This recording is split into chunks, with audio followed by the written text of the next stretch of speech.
चलिए आगे बढ़ते हैं और अब बात कर लेते हैं देश की राजधानी दिल्ली की, क्योंकि दिल्ली में बीजेपी ने प्रचंड जीत हासिल कर ली है, लेकिन दिल्ली की कमान किसके हाथ जाएगी इस पर अभी भी सस्पेंस बरकरार है। लेकिन इसे लेकर लगातार मंथन का भी दौर जारी है। ऐसे में सवाल ये कि किसे कमान आखिर कब आएगा ना।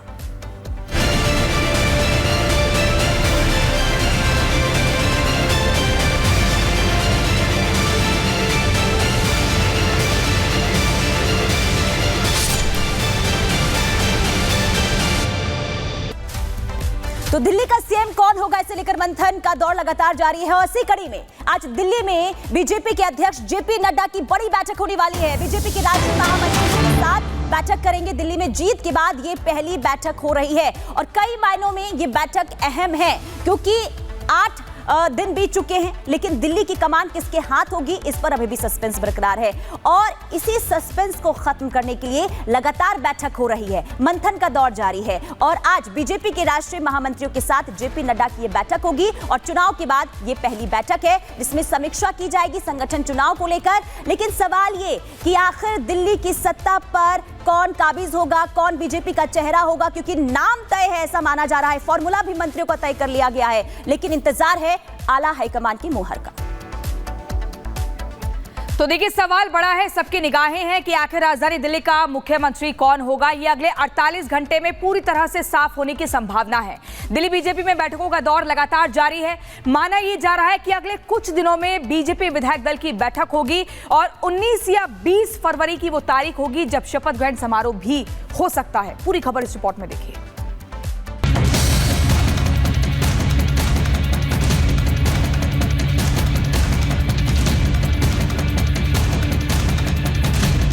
दिल्ली की सत्ता के शीर्ष पर बैठने वाला चेहरा कौन होगा, किसके हाथ होगी राजधानी की कमान, किसका कटेगा पत्ता।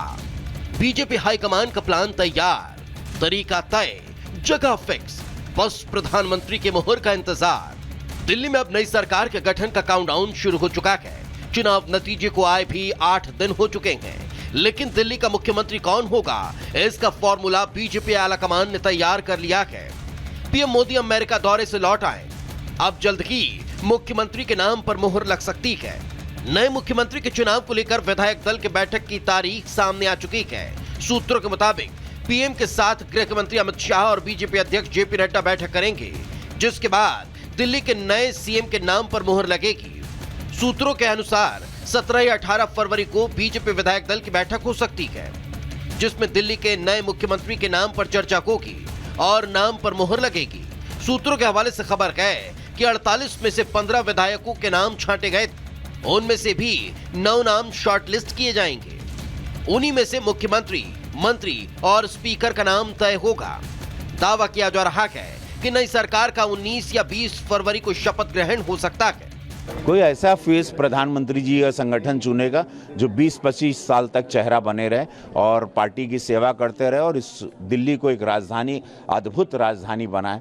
तो ऐसा ही कोई व्यक्ति होगा। कोई भी कार्यकर्ता हो सकता है, पहली बार का विधायक हो, कोई भी, यही तो भाजपा की सुंदरता है।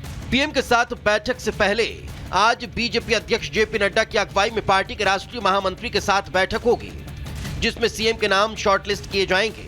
इसके पहले बीजेपी ऑफिस में प्रदेशाध्यक्ष वीरेंद्र सचदेवा, बीएल संतोष, हर्ष मल्होत्रा, अतुल गर्ग, कमलजीत सहरावत और पवन राणा मौजूद थे। भारतीय जनता पार्टी के अंदर विधायकों के बीच में लड़ाई झगड़ा चल रहा है कि कौन किस विभाग का मंत्री बनेगा, कि कौन कितनी लूट कर सकता है।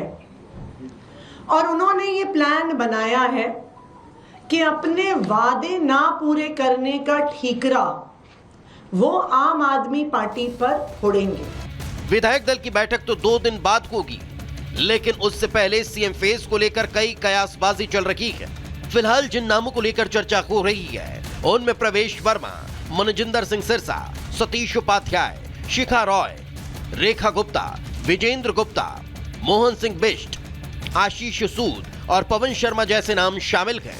हमारे पर्यवेक्षक जल्दी तय हो जाएंगे और उसके बाद हमारी बैठक 1-2 दिन में हो जाएगी और तुरंत इससे जल्दी ही आपको और दिल्ली के लोगों को ये सब जानकारी मिलेगी। दिल्ली में जो 48 लोग आए वो 48 के 48 लोग सीएम के लायक हैं। उसमें से जिसको पार्टी विधायक दल का नेता चुनेगी वो व्यक्ति सीएम बन जाएगा। नाम कई हैं, लेकिन बीजेपी इतने आसानी से कभी पत्ते नहीं खोलती और उसके पीछे वजह संगठन और पार्टी का मंथन है। वैसे हालिया हरियाणा, मध्य प्रदेश और राजस्थान को ही देख लें तो सरप्राइज पैकेट में दिल्ली में किसी की भी भारत माता की। तो हमारे साथ हमारी सहयोगी काजल जुड़ चुकी है। काजल, देखिए एक के बाद एक बैठकों का दौर हो रहा है, यानी कि बहुत जल्द वो तस्वीर सामने आ जाएगी, वो चेहरा सामने आ जाएगा जो दिल्ली की कमान संभालेगा। क्या जो नाम रेस में आगे चल रहे हैं, लगता है उन्हीं नामों में से किसी एक पर मोहर लगेगी या फिर हर बार की तरह बीजेपी इस बार भी कोई सरप्राइज देगी?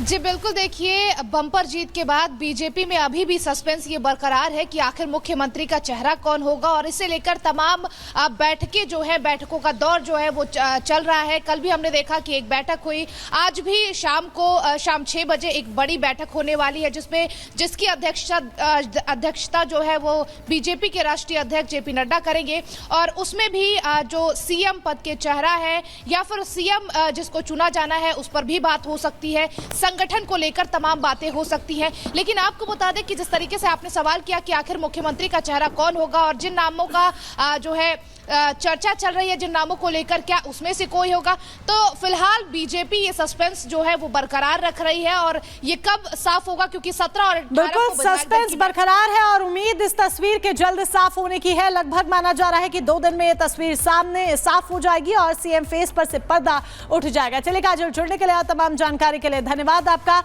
आगे बढ़ते हैं, बात महाकुंभ की करते हैं, क्योंकि महाकुंभ में अब तक 50 करोड़ से ज्यादा लोग आस्था की डुबकी लगा चुके हैं। सिर्फ देश ही नहीं, विदेशों से भी लाखों श्रद्धालु पवित्र डुबकी लगाने के लिए पहुंचे हैं।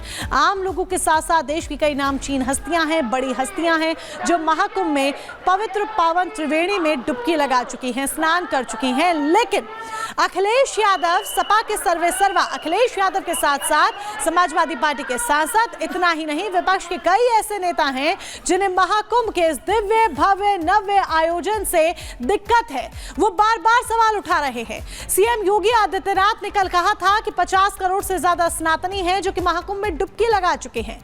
महाकुंभ से यूपी की अर्थव्यवस्था को 3 लाख करोड़ से ज्यादा का फायदा हुआ है। योगी के इस बयान पर अब अखिलेश तंज कस रहे हैं। अखिलेश खुद भी महाकुंभ में डुबकी लगा चुके हैं, बावजूद इसके लगातार तंज कसने से बाज नहीं आ रहे हैं।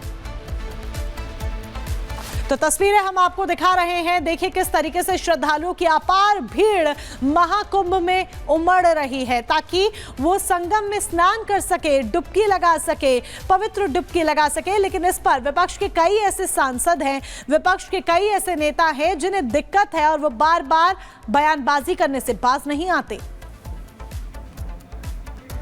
मान के चलिए ये जो 50-55 करोड़ लोग उत्तर प्रदेश में महाकुंभ के आयोजन के साथ जुड़ेंगे, ये उत्तर प्रदेश और देश की इकोनॉमी को कितना इसको बूस्ट प्राप्त मिलेगा, इसका अनुमान आप कर सकते हैं।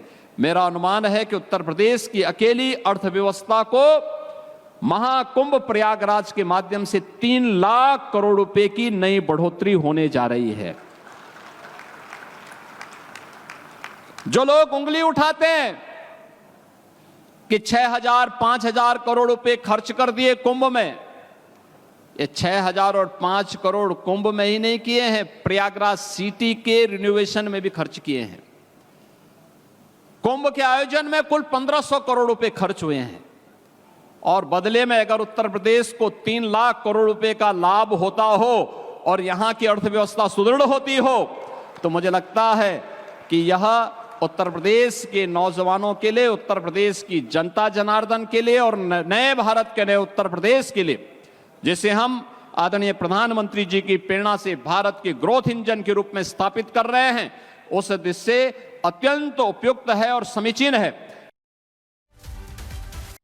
50 करोड़ तो नहीं आए हैं, 60 करोड़ लोग आए हैं। आप भी झूठ मत बोला करो। नहीं, आप उनकी गिनती कम मत करिए। आप उनकी गिनती कम मत करिए। आप गिनती कम कर करके आप उनको भी परेशानी में डाल रहे हो।